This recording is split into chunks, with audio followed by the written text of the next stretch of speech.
Well, I think this is an interesting story because it relates to the whole idea of all of these AI companies need to start showing some real revenue. They need to start showing some concept of profitability before they IPO, right? So with these AI companies, we have SpaceX, which apparently is an AI company now. I don't know.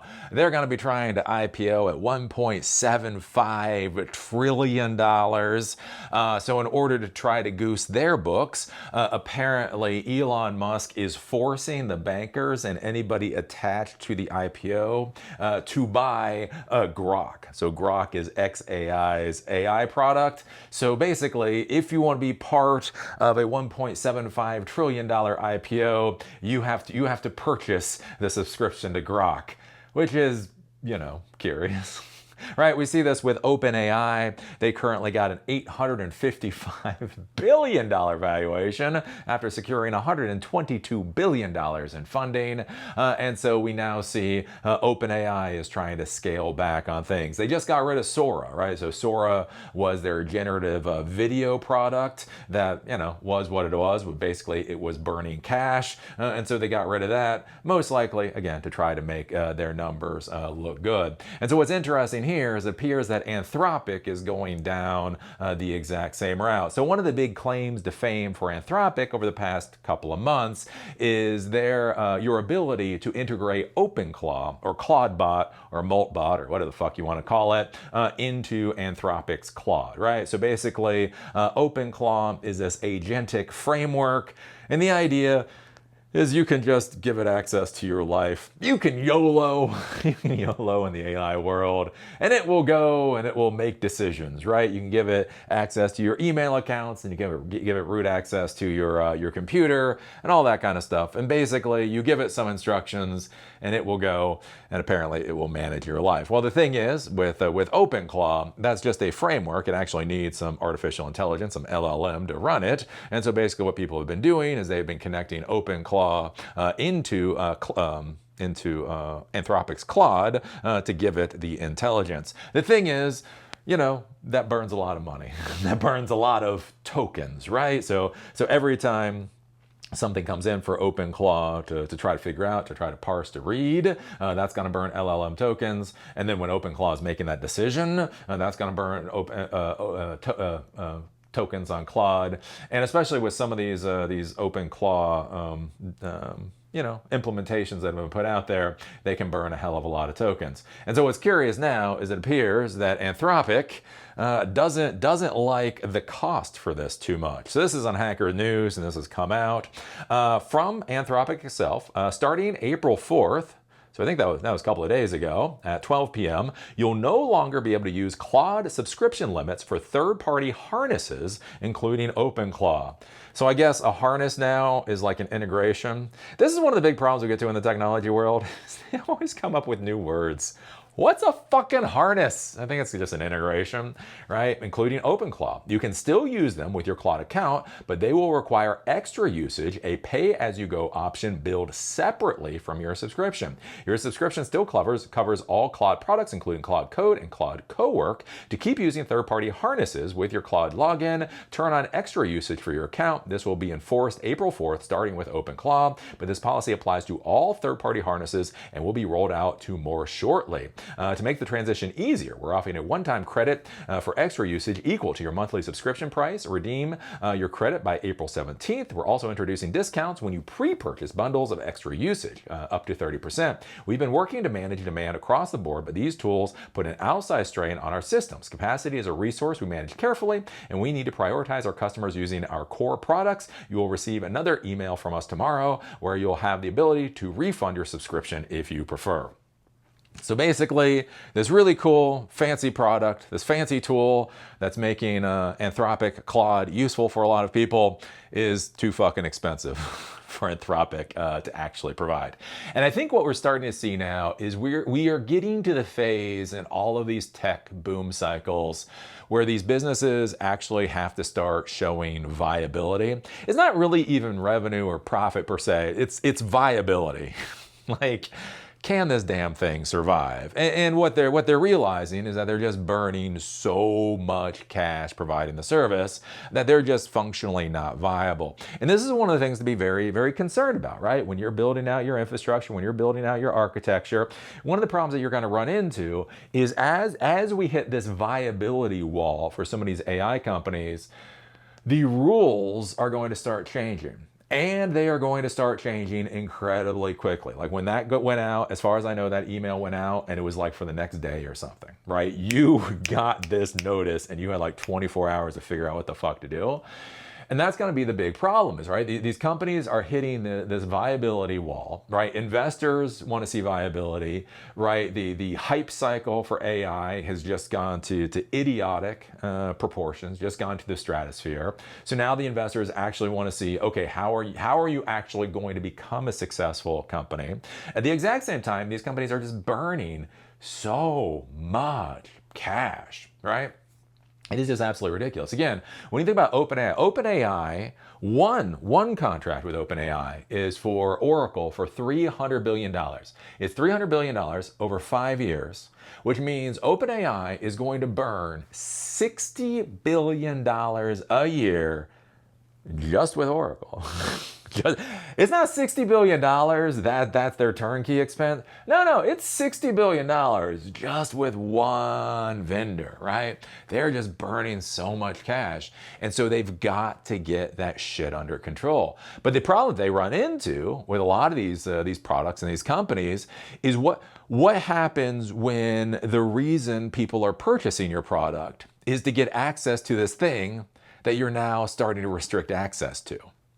Right? When do they start destroying interest in their product because people can no longer get access to the thing that they want at the price point that they want? I think that's one of the big things with artificial intelligence I've been looking at for a long time now is I think we're going to get into a weird phase with AI where we're going to find out AI is not nearly as useful as people think it is. Now wait, this is not being snarky or anything else. But I've been talking about this whole overhiring thing, right? So the tech industry has overhired for a decade. And I've been talking about this for damn near a decade, right? As I've said before, I think we had enough technology professionals back in 2016, 2017, and everything past that was glut. Well, here's the thing. Normally, when I talk about the asses in seats, the people that have been hired past that point, I'm really snarky and I'm really derisive about these people, right? These are the people that go out and since they don't have anything better to do, they have enough brain power, they protest their own company on the company dime.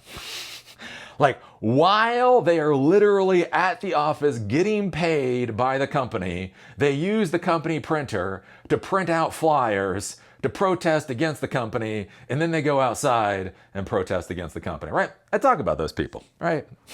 I'm not nice about those people, but anyways. But I think one of the things is, when I talk about those people, right, I talk about like the real technology professionals. The technology professionals that are doing their work to such a degree that they just don't have the fucking brain power. They just, again, as I talk about, like when I get deep into coding and my wife comes down and asks me if I want to go out and have a bagel for lunch, I'm like, what? Bagel. Like, I just don't have the brain power, right? So you got the real technology professionals. They don't have the brain power for fucking this shit. And then you have the people doing everything other than being a technology professional. But I think one of the things that gets left out is there's this whole group of employees that actually, wait for it, they want to be good employees. This is what's sad. This is what gets really sad. They want to be good employees. They want to be valuable to the organization or the institution. They want to bring an ROI to the company that's paying them. But the problem is the company doesn't really need their work. Again, this isn't a knock on them, right? They got hired to be an ass in a seat. So they're not doing the hard work that needs to get done. And they also don't feel comfortable with protesting the company on the company time. That seems kind of dipshittery to them. So one of the things that they do is they come up with work. They find work to do that looks really good. Look, I spent 8 hours today creating this presentation, or I spent 8 hours today creating this prototype or whatever else. But the problem is the company doesn't need it. The company doesn't care. I mean, you're trying. Don't get me wrong. You are trying. It's just, it's the company that's fucked up. It's not your fault, right? But one of the things I think about with so many of these AI implementations, right? You hear about all of these AI tools that are eliminating so much work. And then you start looking at the work that gets eliminated. And here's the thing. It is actual work. It is work that people are doing and that companies are paying for in the whole 9 yards. But then you start looking at what that actual work is, and then you start asking, why the fuck is the company paying for this? Like, no, seriously, like what is the value proposition to the organization for this work? Again, plans and presentations and emails and like not documentation, just a lot of words and documentation format, that type of deal, right? And how much of that is being done? And then think about this. Okay, so that work is being done. And here's the thing, that work can probably get handed over to an AI. Because again, there is no real KPI on it, key performance indicator. There's no real value on it. There's no real ROI on it. Right? Whether somebody with a master's degree does this bullshit work, or whether the AI does this bullshit work, who cares? Who cares? But as I've said with all of this, what's really the real danger with the work from home generation or the AI generation is what happens when the leaders actually start having to do their jobs and they have to start looking at the value being created by the work done for the organization, and then they find out that there's no value there. What happens to the valuation of AI companies when we all find out that this work that AI is doing that's replacing employees, it's as worthless when the AI does it as when the human does it? That's the thing that I'm thinking about. That's the thing that I'm pondering. Again, I hear this OpenClaw stuff, and again, I listen to podcasts. I got my little earphones on. I'm doing my elliptical. I'm doing my elliptical like an hour a day now. I'm set up to 25. Put my elliptical machine up to the highest level. I'm a little hamster for like a fucking hour listening to these podcasts. And I listen to the All In podcast. Jesus Christ, I listen to those bastards. I listen to A16Z. I listen to Dorkish, whatever the fuck his name is. You notice they all have the same weird little laugh? You know how there's like a tech bro laugh? It's a weird tech bro laugh. But the funny thing is, I listen to them. Even listen to the people that you hate. Sometimes they have good ideas.